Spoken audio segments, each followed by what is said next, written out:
আছে, তো আমরা একটা ম্যাথ করি। আসো, ম্যাথটা হচ্ছে এরকম।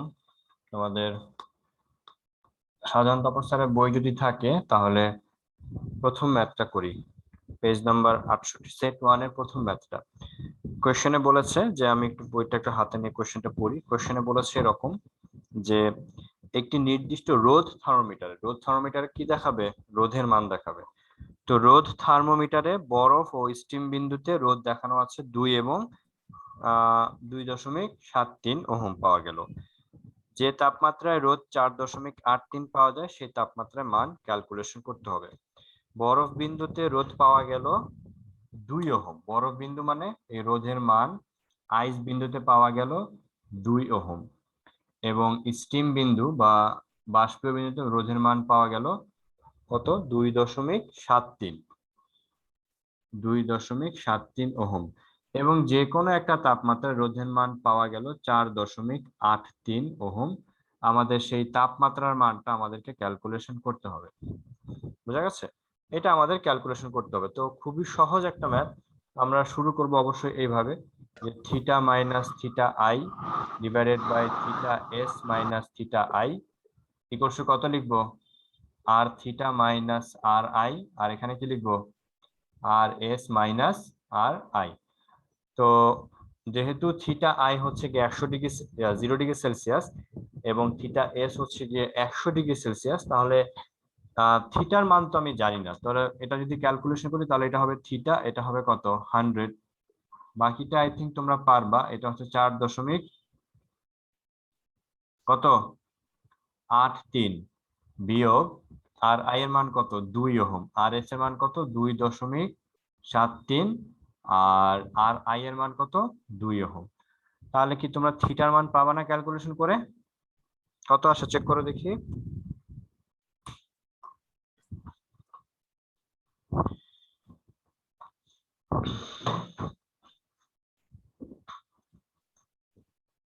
কত আসছে? 2.163.58 গুণ 100, 287.67, সরি 387.67 কেলভিন। এটা কেলভিন এককে আসবে কারণ থিটাটা কেলভিন এককে আছে। তাহলে আমি যদি এটাকে ডিগ্রি সেলসিয়াসে নেই, বাদ দিতে হবে কত? 273। তাহলে কত হবে? 114.67 থিটা সেলসিয়াসে আছে না? Degree Celsius. মানে স্যার আমরা যে মানটা পাইছি ওইটা কি স্যার সেলসিয়াসে আছে না? এটা কেলভিনে না, 100 কি কেলভিন না? পার্থক্য না, এখানে পার্থক্য ক্যালকুলেশন করছি না আমরা। জি স্যার, পার্থক্য তো স্যার সেলসিয়াসে হওয়ার কথা, কারণ হচ্ছে এমনিতেই দুইটার যেই কেলভিন থেকে 273 ওটা বাদ যায়। হ্যাঁ হ্যাঁ আর হ্যাঁ, তার আমি উপর হ্যাঁ হ্যাঁ আছে হ্যাঁ, ঠিক আছে ঠিক আছে ঠিক আছে, আমি কাজটা করছি। তাহলে এটা অবশ্যই কি, যেহেতু আমরা ইয়েতে আছি তাহলে এটাকে অবশ্যই আমরা সেলসিয়াসেই থাকতে হবে। কারণ আমরা হচ্ছে ওখান থেকে তো আমরা কেলভিনটা বাদই চলে গেছে, তো এটা হচ্ছে গিয়ে কিসে আছে? সেলসিয়াস এককে আছে। তো এইভাবে আমরা কাজ করতে পারবো আশা করি। ওকে, তো এইভাবে করে আমরা আরেকটা আমরা হচ্ছে একটা তাপমাত্রা বিভিন্ন স্কেলে আমরা ক্যালকুলেশন করতে পারি। তাপমাত্রা বিভিন্ন স্কেল মানে হচ্ছে গিয়ে তাপমাত্রা বিভিন্ন, ধরো তাপমাত্রা একটা থার্মোমিটার 0 ডিগ্রি দেখানোর কথা, কিন্তু সে 0 ডিগ্রি দেখাইতেছে না, সে যে দেখাচ্ছে অন্য তাপমাত্রা। 100 ডিগ্রি তাপমাত্রা দেখানোর কথা, সে মনে করে দেখাচ্ছে ভিন্ন, মানে হচ্ছে গিয়ে তার তাপমাত্রা ভুল দেখাচ্ছে। 0 ডিগ্রি, যেমন বরফ 0 ডিগ্রি সেলসিয়াস তাপমাত্রায় গলে যায়, তো গলে পানিতে পরিণত হয়। এখন মনে করো আমি দেখলাম তাপমাত্রা পরিমাপ করে দেখলাম সেটা হচ্ছে মনে করো 3 ডিগ্রি দেখাচ্ছে। তার মানে কি বুঝতে পারলাম? থার্মোমিটার একটু কি আছে? ত্রুটি আছে। তো ত্রুটিপূর্ণ থার্মোমিটারে হচ্ছে গিয়ে কি হয়, আমাদের যতটুকু ঘর শিফট হয়ে যাবে সেই ঘরটাই আমাদেরকে শো করবে। তো এই ধরনের ম্যাথ গুলো আমরা কিভাবে করবো? যদি একটা থার্মোমিটার রেজাল্ট ভুল দেখায়, তো সেক্ষেত্রে আমরা যেটা দেখাবো যে আমাদের ফর্মুলা যেটা থাকবে সেটা ওই রকমই হবে। যেমন ধরো আমাদের মান কি আছে? যেমন theta minus theta I, theta I এখানে কি আছে? থিটা এস মাইনাস কত আছে? Theta I. এটা এখানে হচ্ছে গিয়ে আমরা তাপমাত্রা লিখবো, তাপমাত্রা। আর এখানে হচ্ছে গিয়ে তাপমাত্রার নিম্ন স্থির বিন্দু, অনুপাতটা জাস্ট ক্যালকুলেশন করলেই হবে। তাপমাত্রার নিম্ন স্থির বিন্দু, ঠিক আছে। আর এখানে হচ্ছে গিয়ে কি থিটা এস, এটাকে কি লিখতে পারি আমরা? তাপমাত্রার উচ্চ স্থির বিন্দু বা ঊর্ধ্ব স্থির বিন্দু, ঊর্ধ্ব স্থির বিন্দু বিয়োগ তাপমাত্রা নিম্ন স্থির বিন্দু যেটা আছে। তো দেখতে পাবা তোমরা এখানে তো আমাদের থিটা মাইনাস থিটা আই দেখাচ্ছে, আর এখানে থিটা এস মাইনাস অবশ্যই থিটা আই লিখতে পারছি। তাপমাত্রাকে মনে করো আমি যে কোনো একটা মান বলতে পারি, যেমন এটাকে এস দিয়ে প্রকাশ করেছে বইতে।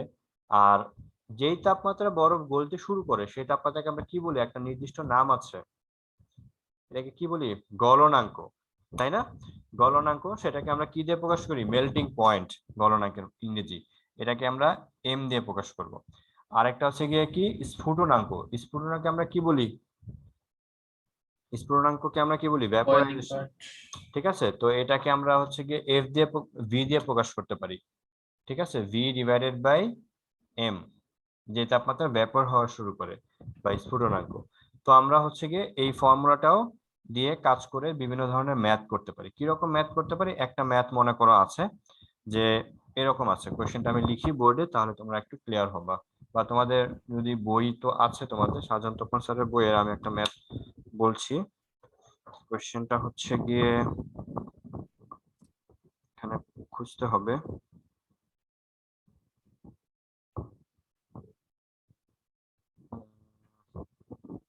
এখানে নাই, তার উদাহরণে একটা ম্যাথ আছে, মনে হয় থাকতে পারে উদাহরণে।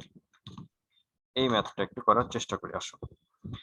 কোশ্চেনটা হচ্ছে এরকম, একটি ত্রুটিপূর্ণ থার্মোমিটার গলিত বরফ, বায়ুচাপে গলিত বরফে 4 ডিগ্রি দেখাচ্ছে। মানে হচ্ছে কি তাপমাত্রা যখন গলে যাচ্ছে তখন দেখাচ্ছে 4 ডিগ্রি সেলসিয়াস। ঠিক আছে, আমি একটু লিখি তাহলে ম্যাথটা করতে পারবো আমরা। মানে থার্মোমিটার অ্যাকচুয়ালি পার্ট কত সেটা আমরা একটু দেখতে চাই। গলিত বরফে 4 ডিগ্রি সেলসিয়াস, একটু লিখি এখানে শর্ট করে লিখি, গলিত বরফে 4 ডিগ্রি সেলসিয়াস। আর হচ্ছে কি শুষ্ক বাষ্পে,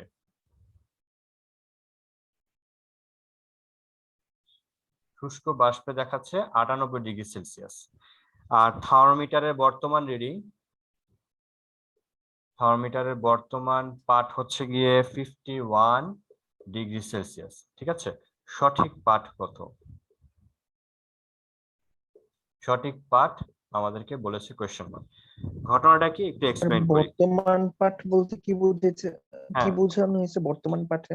হ্যাঁ হ্যাঁ, আমি এক্সপ্লেইন করছি। এটা এটা হচ্ছে আমাদের একটা প্রশ্ন, যেহেতু প্রশ্নটা আমি শর্ট করে লিখছি তো তাই বর্তমান পাঠ দিয়ে প্রকাশ করছি। একটা বরফ কত ডিগ্রি সেলসিয়াস তাপমাত্রায় গলে যায়?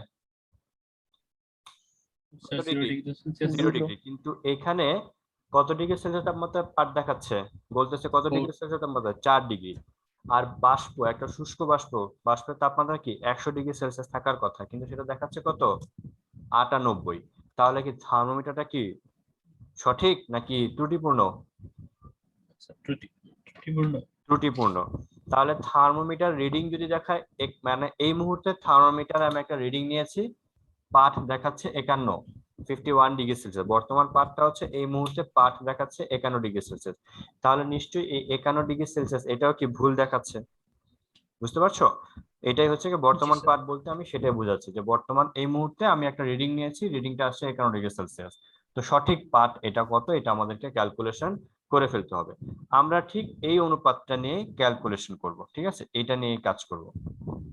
তো এটা নিয়ে যদি কাজ করে থাকি তাহলে আমাদের সলিউশনটা যেভাবে সলভ হবে সেটা হচ্ছে, আমি থিটার বদলে তো আমাদের থিটাই হবে, এখানে থিটা আই এর বদলে তো আমাদের, আমি যদি কেলভিন স্কেলে নিয়ে কাজ করি তাহলে তো ক্যালকুলেশন করে কি হয়ে যাবে? এটা জিরোই হয়ে যাবে, 0। এই সরি, থিটার জায়গায় থিটাই থাকবে। আর থিটা এস থেকে যদি থিটা আই চলে যায় তখন কত থাকবে? থিটা এস থেকে থিটা আই চলে গেলে 100 থাকবে না? 100 থাকবে। বর্তমানে তাপমাত্রা কত দেখাচ্ছে? 51। আর তাপমাত্রা নিম্ন স্তর বিন্দু কত দেখার কথা? 0 ডিগ্রি, কিন্তু দেখাচ্ছে কত? 4 ডিগ্রি। আর তাপমাত্রা ঊর্ধ্ব স্তর বিন্দু দেখানোর কথা 100 ডিগ্রি, সে কত দেখাচ্ছে? 98 ডিগ্রি সেলসিয়াস। 98। আর নিম্ন স্তর বিন্দু কত দেখাচ্ছে? 0 ডিগ্রি দেখানোর কথা, কিন্তু দেখাচ্ছে সে 4 ডিগ্রি সেলসিয়াস। অনুপাতগুলো আমাদের কি থাকবে? সেম থাকবে, জাস্ট আমাদের শিফট হয়ে যাবে, নাম্বারগুলো শিফট হয়ে যাবে, কিন্তু অনুপাতটা কি থাকবে? একই রকমই থাকবে। তো এখান থেকে আমাকে এখন ক্যালকুলেশন করতে হবে এই ইসের মান কত, ইয়ে কই, কিসের মান কত? আমাদের এটার মান থিটার মান কত? দেখো তো কত আসে। ম্যাথটা কি বুঝতে পেরেছো? একটি ত্রুটিপূর্ণ থার্মোমিটার আমরা কিভাবে ক্যালকুলেশন করব? 50 ডিগ্রি সেলসিয়াস, কত? 50। 50 ডিগ্রি সেলসিয়াস। তাহলে 50 ডিগ্রি সেলসিয়াস এই মানটাই আমাদেরকে অ্যাকচুয়ালি আমাদের থার্মোমিটার রিডিং দেখা যায় 51 ডিগ্রি সেলসিয়াস, কিন্তু আমাদের বেসিক রিডিং হচ্ছে 50 ডিগ্রি সেলসিয়াস। তো আমাদের হচ্ছে কি এভাবে আমরা যে কোনো ভাবে ক্যালকুলেশন করতে পারবো। একটা থার্মোমিটার যদি ভুল থাকে তাহলে আমরা নিম্ন স্থির বিন্দু আর ঊর্ধ্ব স্থির বিন্দু যদি কোনোভাবে আমি আইডেন্টিফাই করতে পারি তাহলে ওই থার্মোমিটারের আমরা রিডিং কত সেটাও কি করতে পারি, আমরা ক্যালকুলেশন করে ফেলতে পারি। ওই ত্রুটিপূর্ণ থার্মোমিটার দিয়েও আমরা কাজ করে যেতে পারি পুরোপুরি ভাবে যদি আমার থার্মোমিটার বদলানোর কোনো সুযোগ কোনো মুহূর্তে না থাকে। মনে করো ডাক্তার এখন লকডাউনে আছে, থার্মোমিটার নষ্ট হয়ে গেছে, এখন সে কি করবে? সেটা নিয়েই কাজ করতে পারবে, কোনো সমস্যা নাই। তুমি মনে করো ক্যালকুলেশন করলা, পানির তাপমাত্রা দেখলে 78 ডিগ্রি সেলসিয়াস, তো এখন তুমি বুঝতে পারবা যে আসলে 78 ডিগ্রি তো না, থার্মোমিটার কোনো ঝামেলা আছে। তারপর তুমি নিম্ন স্তর বিন্দু জানো, ঊর্ধ্ব স্তর বিন্দু জানো, তুমি ক্যালকুলেশন করে ফেলতে পারবা যে আসলে তাপমাত্রা কত। বুঝা গেছে? পারবা তো এই ম্যাথ গুলো, তাই না? নাকি কনফিউশন আছে?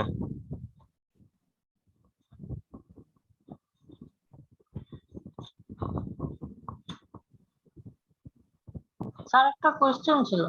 হ্যাঁ বলো। স্যার নিম্ন স্থির বিন্দু আর উচ্চ স্থির বিন্দু কি সবসময় দেয়া থাকবে?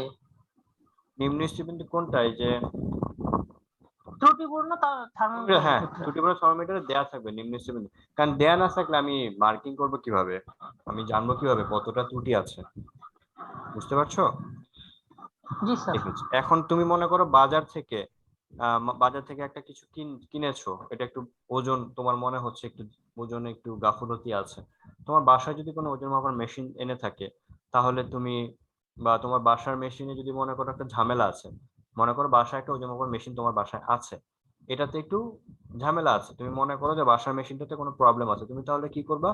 একটা সঠিক ওজন মাপার মেশিনে তুমি কি ওই যে কোনো মনে করো 1 কেজি একটা বস্তু তুমি মাপবা, মেপে দেখবা যে বাইরে সেটা দেখাচ্ছে 1 কেজি 100 গ্রাম, কিন্তু তোমার বাসায় দেখাচ্ছে 1 কেজি দেখাচ্ছে। তাহলে তোমার বাসার থার্মোমিটার কতটুকু ত্রুটি আছে? 100 গ্রাম কম দেখাচ্ছে, তাই না? তাহলে তোমার বাসার ওজন মাপার মেশিনে 100 গ্রাম ত্রুটি আছে, 100 গ্রাম সে কম দেখাচ্ছে।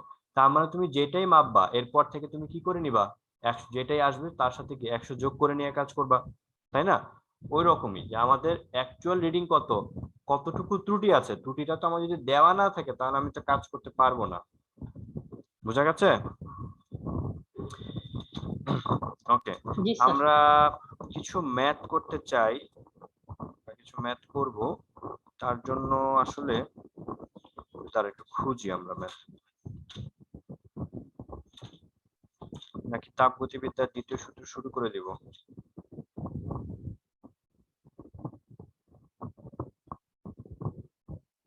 ম্যাথ গুলো যেগুলো আছে মোটামুটি পারবে সেগুলা। তাপগতিবিদ্যার দ্বিতীয় সূত্র শুরু করতে চাই, পুরোটাই শুরু করি। আসো তাপগতিবিদ্যার দ্বিতীয় সূত্র। তাপগতিবিদ্যার দ্বিতীয় সূত্রটা বেসিকটা কি? তাপগতিবিদ্যার দ্বিতীয় সূত্রের কনসেপ্টটা মূলত হচ্ছে এরকম। তার আগে একটা ঘটনা দিয়ে শেয়ার করি। ঘটনাটা হচ্ছে, তুমি মনে করো একটা পাত্র নিলা, চারপাশ থেকে ঢেকে রাখলা, এটা হচ্ছে এ পাত্র। আরেকটা পাত্র নিয়েছো, এটা হচ্ছে বি পাত্র। এ পাত্রের তাপমাত্রা হচ্ছে 100 ডিগ্রি সেলসিয়াস, বি পাত্রের তাপমাত্রা হচ্ছে 70 ডিগ্রি সেলসিয়াস তাপমাত্রা। তাহলে বলো তো তাপ শক্তি, তাপ শক্তি কোত্থেকে কোথায় যাবে? এ থেকে বিতে যাবে না বি থেকে এতে যাবে? কোনটা যাবে? তাপ শক্তি কোত্থেকে কোথায় যাবে বলো? এর তাপমাত্রা 100 ডিগ্রি সেলসিয়াস, বি এর তাপমাত্রা 70 ডিগ্রি সেলসিয়াস। তাপ শক্তি কোন পাত্র থেকে কোন পাত্রের দিকে যাবে? এ থেকে বিতে যাবে না বি থেকে এতে আসবে? বলো কি ঘটনা ঘটবে?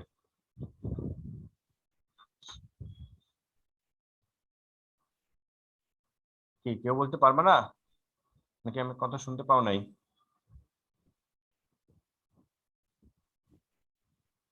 কি হবে?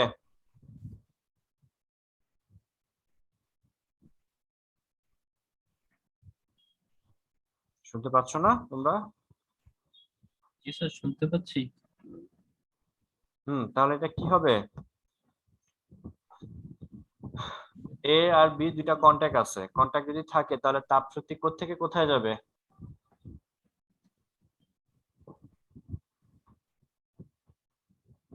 এটা তো সহজ একটা, এটা তো একটা সহজ কনসেপ্ট, এটা পারতেছো না কেন? তাপ শক্তি কোত্থেকে কোথায় যাবে? এ থেকে বি তে যাবে। এ পাত্র গরম আছে, বি পাত্র ঠান্ডা আছে, তাহলে তাপ শক্তি এ থেকে বি তে তোমার পাত্রের দেয়াল দিয়ে তো চলে যাবে। কি এটা কি বুঝো নাই নাকি আমার কোয়েশ্চেন বুঝো নাই সেটা আমাকে বলো। হ্যাঁ, কোয়েশ্চেন বুঝো নাই নাকি ঘটনা বুঝো নাই? কি কোনটা বুঝো নাই? স্যার নাকি কোন তাপ শক্তি আর তাপমাত্রা কি একই? তাপ শক্তি তো তাপমাত্রা একই না। তাপমাত্রাটা হচ্ছে গিয়ে তোমার একটা কন্ডিশন, একটা অবস্থা, একটা ধর্ম। আর তাপ শক্তি হচ্ছে গিয়ে তোমার আহ একটা এনার্জি, শক্তি, তাই না? তাপ শক্তি হচ্ছে শক্তি। তাপমাত্রাটা তোমার ট্রান্সফার করতে পারে না, তাপ শক্তি ট্রান্সফার করে একটা বস্তুর তাপমাত্রা পরিবর্তন করতে পারে।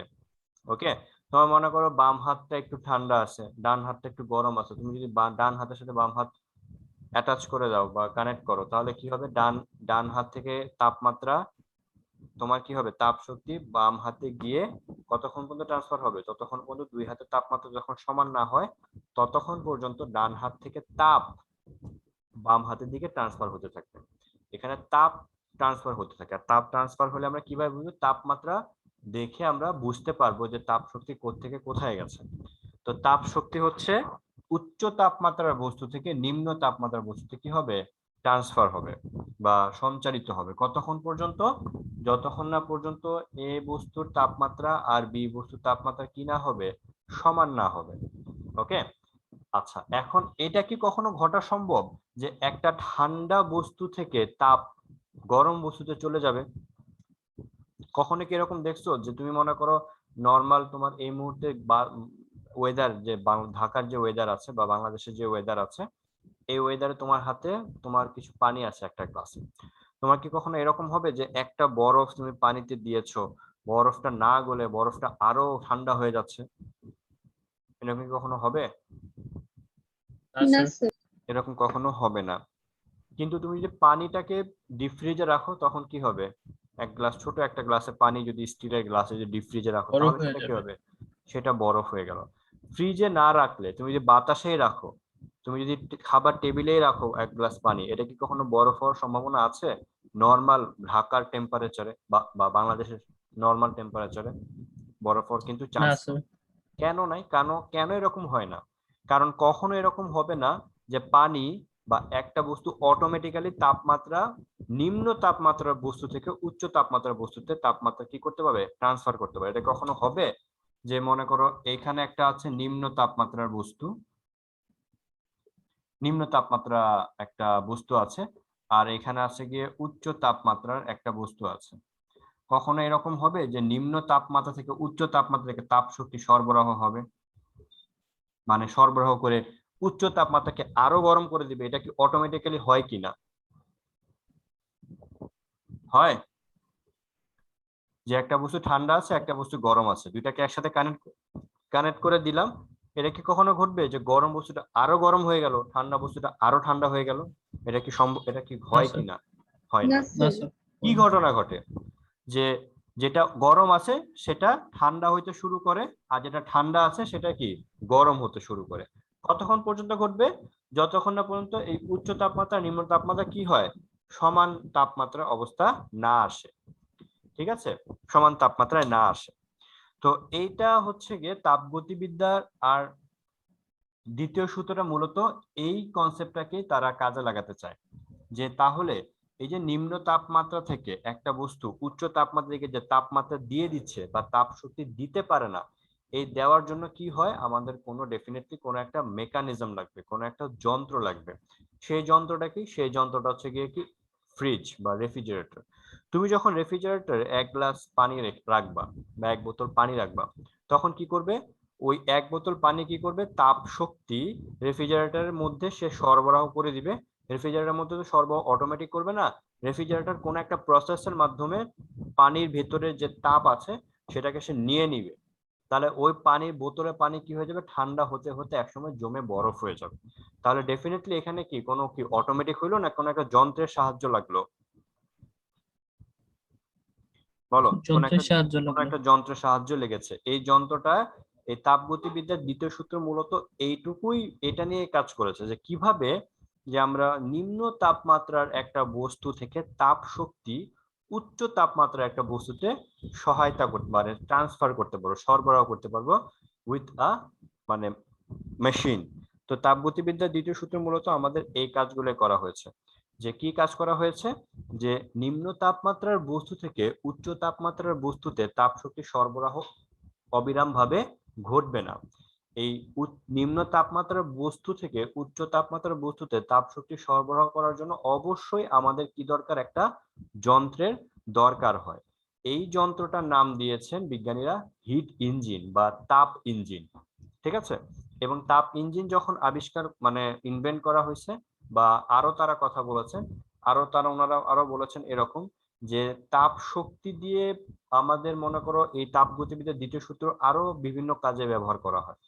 যেমন তুমি মনে করো এই যে কি করলাম, ফ্যান, মনে করো ফ্যান ঘুরতেছে, ফ্যান ধরলে কি একটু গরম মনে হয় না? তুমি যখন টাচ করবা একটু কি গরম হয়ে যায়। বা অনেকক্ষণ ধরে মোবাইল যে চালাইতেছো, মোবাইলটাকে অনেকক্ষণ যখন ভিডিও রানিং থাকবে বা ইন্টারনেট রানিং থাকবে তখন কি মোবাইলটা হিট হয়ে যায়।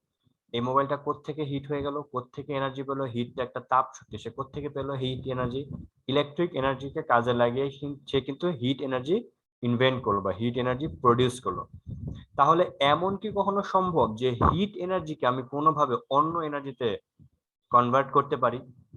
এটা নিয়ে বিজ্ঞানীদের অনেক আগে থেকেই চিন্তা ভাবনা ছিল যে আমাদের চারপাশে এত হিট প্রডিউস হচ্ছে, এই হিটটাকে কি আমরা কোনোভাবে কি কাজে লাগাতে পারি না? এই হিট এনার্জিকে আমরা কি কোনোভাবে কাজে লাগিয়ে অন্য কোনো শক্তিতে রূপান্তরিত করতে পারি না, তাপ শক্তিকে কাজে লাগিয়ে? এই কনসেপ্ট থেকে শেষ পর্যন্ত তাপ শক্তি তাপগতিবিদ্যার দ্বিতীয় সূত্রটাই আবিষ্কার হয়েছে, বা তাপগতিবিদ্যার দ্বিতীয় সূত্রটা আমাদের সচরাচরে আসছে। তো বিজ্ঞানীরা, চারজন বিজ্ঞানী 4 ধরনের কথা বলেছেন। তাপগতিবিদ্যার দ্বিতীয় সূত্রকে 4 জন বিজ্ঞানী 4 ভাবে ব্যাখ্যা করেছেন। সে চারজন বিজ্ঞানী 4 ভাবে যে ব্যাখ্যা করেছেন সেটা আমি তোমাদের সাথে একটু শেয়ার করি। ঠিক আছে? অ্যাকচুয়ালি কোন বিজ্ঞানী কোন কথা বলছেন সেটা একটু বলতে চাচ্ছি, সেটা একটু দেখাই, তোমরা একটু মনোযোগ দিয়ে দেখো। আমরা আজকে শুধু তাপগতিবিদ্যার দ্বিতীয় সূত্রের মেইন কনসেপ্টটা নিয়ে আলোচনা করব, আর নেক্সট ক্লাসে আমরা ম্যাথমেটিক্সে যাব, যে এই সূত্র থেকে আমরা ওই হিট ইঞ্জিনটা কিভাবে প্রডিউস করা হয়েছে সেটা নিয়ে একটু আলোচনা করব। আমরা একটু দেখে আসি যে তাপগতিবিদ্যার 4 জন বিজ্ঞানী 4 ধরনের যে কথা বলছেন সেইগুলা কি কি বা কি রকম। ঠিক আছে?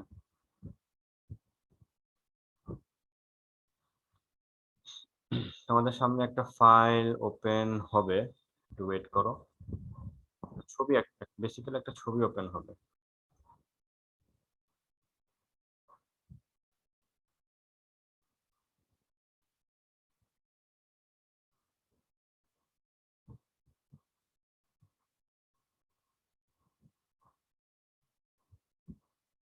ওকে, তোমরা একটা ছবি দেখতে পাচ্ছ, রাইট?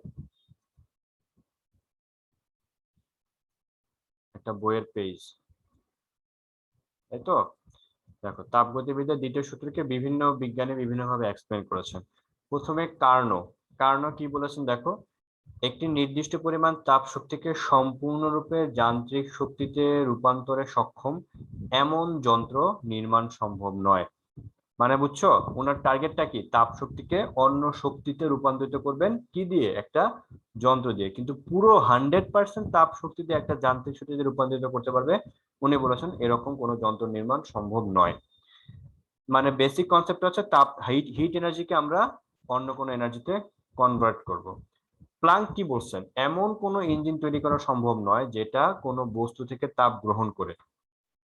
দেখো, এমন কোনো ইঞ্জিন তৈরি করা সম্ভব নয় যেটা কোনো বস্তু থেকে তাপ গ্রহণ করে অবিরামভাবে কাজে পরিণত করবে, অথচ পরিবেশের কোনো পরিবর্তন হবে না। একই কথা কার্নো যে কথা বলেছেন, প্লাঙ্কও একই কথা বলছেন।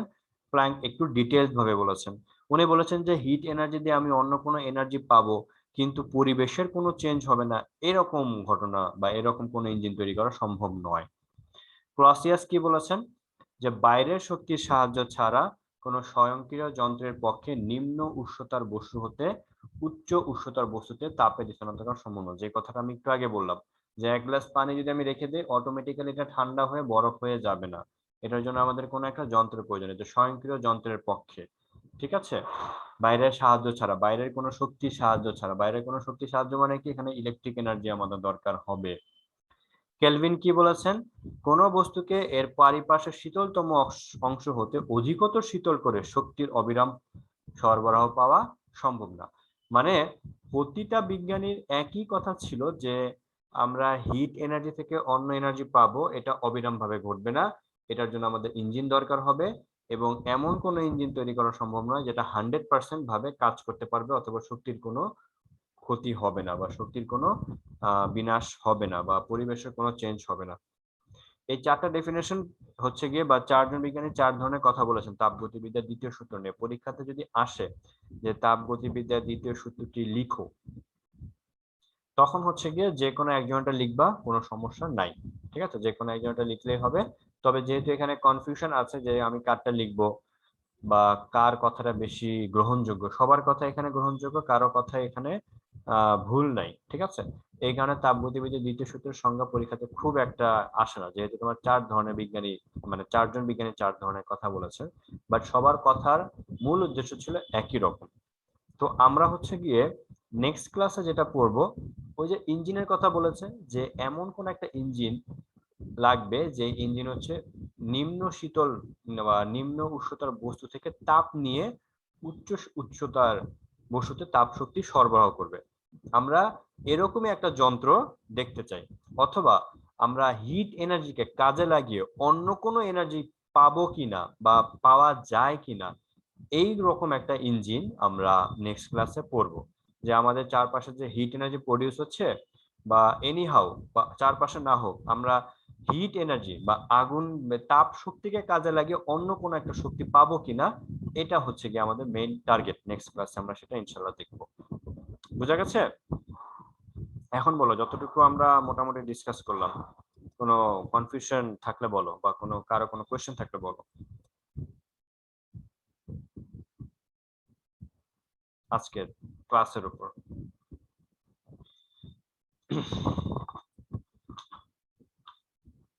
আছে কোনো কোয়েশ্চেন, কনফিউশন?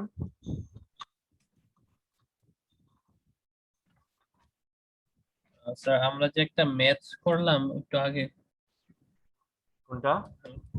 এই যে স্যার কি বলে সঠিক পাঠ নির্ণয়ের যে ম্যাথটা আছে, হ্যাঁ হ্যাঁ তো ওইখানে যে আমরা স্যার যে তাপমাত্রা পাইছি, আমরা তো স্যার ধইরা নিয়েছিলাম ওইটা হচ্ছে একটা যে কোনো তাপমাত্রা, হুম যে কোনো তাপমাত্রায় বস্তুর যে রোধ বা রেজিস্ট্যান্স আছে ওইটা।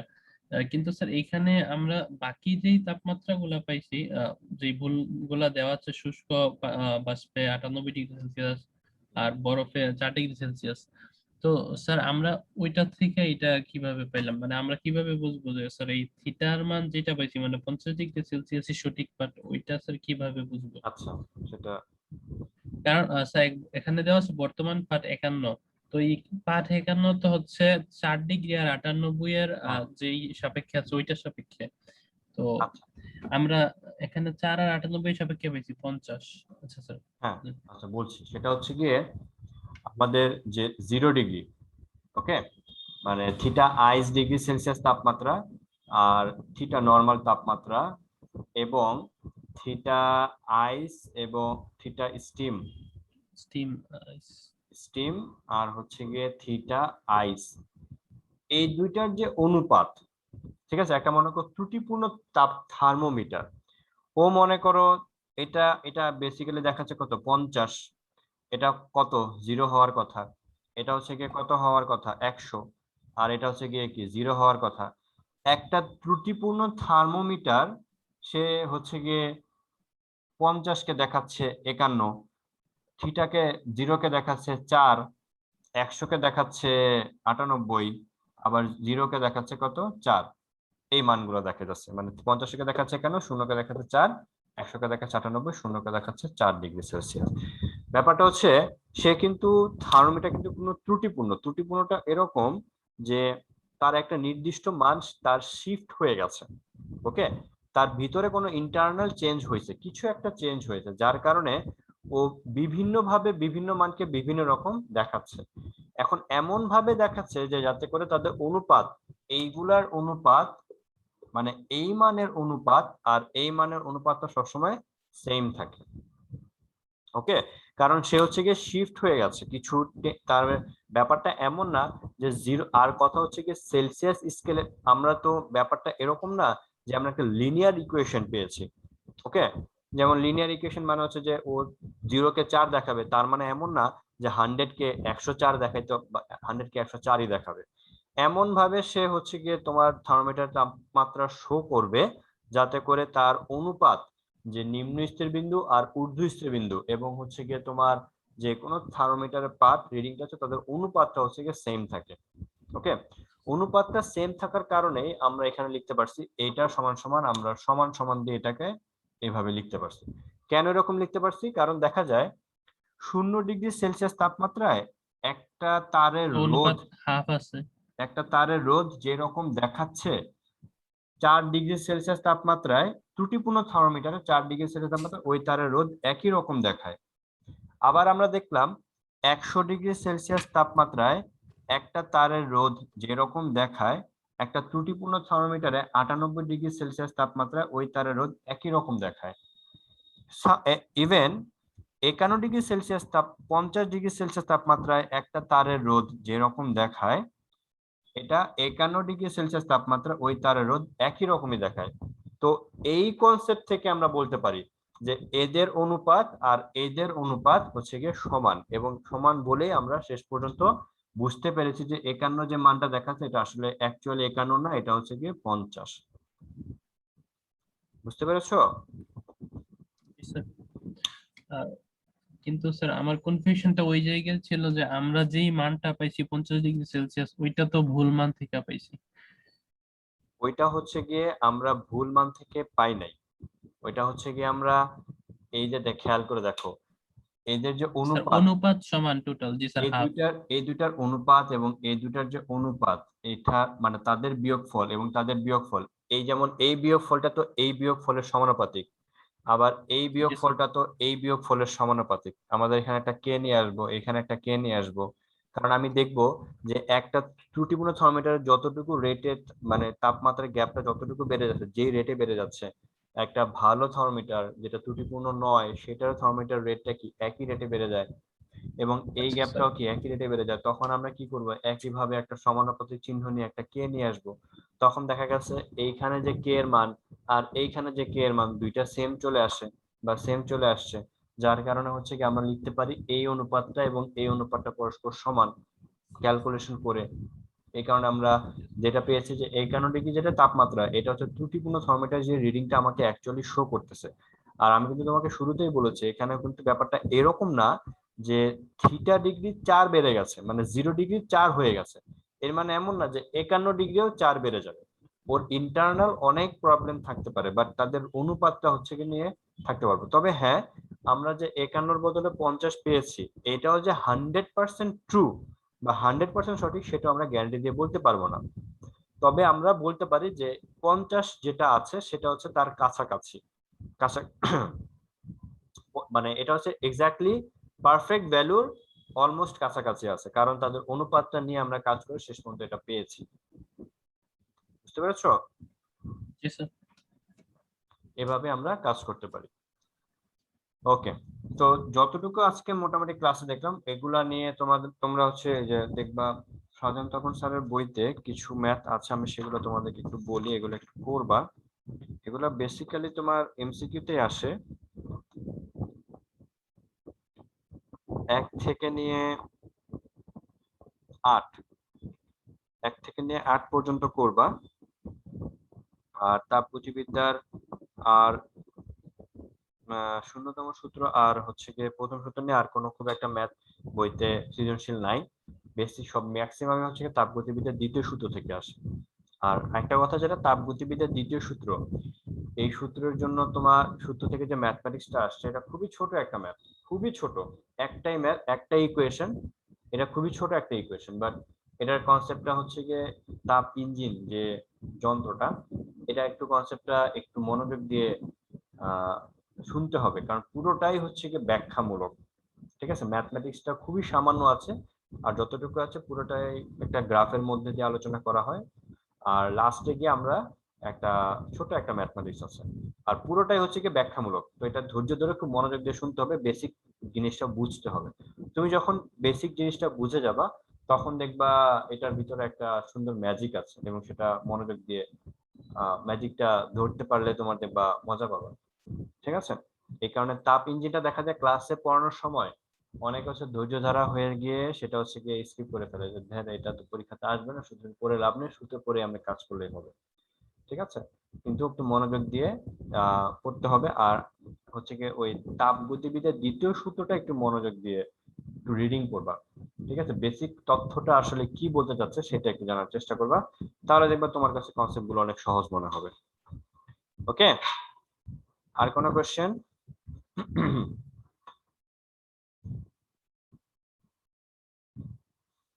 স্যার কোশ্চেন আজকে ছাড়বেন কখন স্যার? সকাল 8টা থেকে ক্লাস করতে বসছি। বুঝি নাই, জোরে বলো, স্পষ্ট করে বলো। না স্যার কিছু না। আচ্ছা, ঠিক আছে, যদি কোয়েশ্চেন না থাকে, যে কয়েকটা কোয়েশ্চেন বললাম ওইগুলো একটু সমাধান করবা, আর রিডিং একটু পড়ে নিবা বই থেকে, কারণ বইটা হচ্ছে ইম্পর্টেন্ট। বই না পড়লে অনেক ইনফরমেশন জানা যায় না। ঠিক আছে, বইটা মনোযোগ দিয়ে পড়বা, বা যেই কন্টেন্ট গুলো আজকে আমরা পড়লাম, বা যেই অংশগুলো আমরা পড়লাম বইয়ের, ওই অংশগুলো একটু ভালো মতো করে মনোযোগ দিয়ে রিডিং করবা, কারণ এখান থেকে পড়তে গেলে তোমার অনেক কনফিউশন আসবে, সেগুলো তুমি নেক্সট ক্লাসে আবার কোয়েশ্চেন করতে পারবা। ঠিক আছে, তাহলে আজকে এই পর্যন্তই। নেক্সট ক্লাস তোমাদের সাথে দেখা হবে কবে? মঙ্গলবার ইনশাআল্লাহ। সেই পর্যন্ত তোমার ভালো থেকো, সুস্থ থেকো, বাসা থেকে বের হয়েও না, লকডাউন যেহেতু আছে, নাহলে আবার পুলিশে ধরে নিয়ে যাবে। ঠিক আছে, ওকে, ঠিক আছে, আল্লাহ হাফেজ। আসসালামু আলাইকুম স্যার।